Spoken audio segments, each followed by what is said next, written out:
It's Washington's latest move in a battle with Beijing for technological supremacy. Several outlets are reporting the United States will block American companies exporting most items to Chinese tech company Huawei. The US says the telecoms giant is a national security threat because of its close ties to the Chinese Communist Party.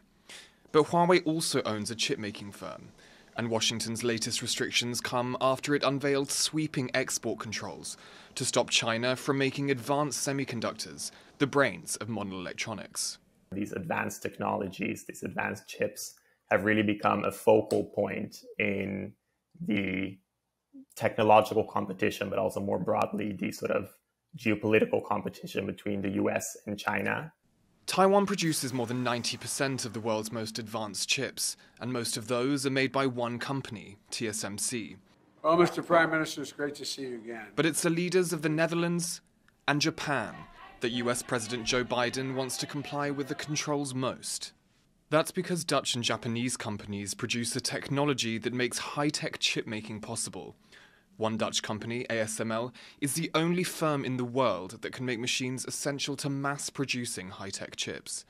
Taiwan's TSMC uses them to make its most advanced chips, and it's that technology Washington doesn't want China to access.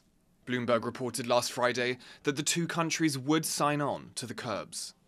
If you want to block China from manufacturing certain chips, you block its access to this key equipment, which is what Dutch and Japanese companies produce. Whereas Taiwan itself is a manufacturer, is a recipient indeed of this key equipment. Some analysts say Taiwan could even benefit from the controls as companies move operations out of China. 在这个部分，我们相信最快在这一波的整个库存调整过后，在预计今年的下半年，台湾就有机会可以看到来自于成熟制程中国这方面的一个客户的一个转单。But Taiwanese companies will have to adjust too. TSMC has two plants in China that produce less advanced chips. The US has granted a one-year license so TSMC can continue ordering American equipment to those factories. Tech competition between the US and China shows no signs of slowing. And with Taiwan a linchpin of the global chip supply chain, the country will have to stay agile to not get caught in the crossfire. Patrick Chen and James Chater for TaiwanPlus.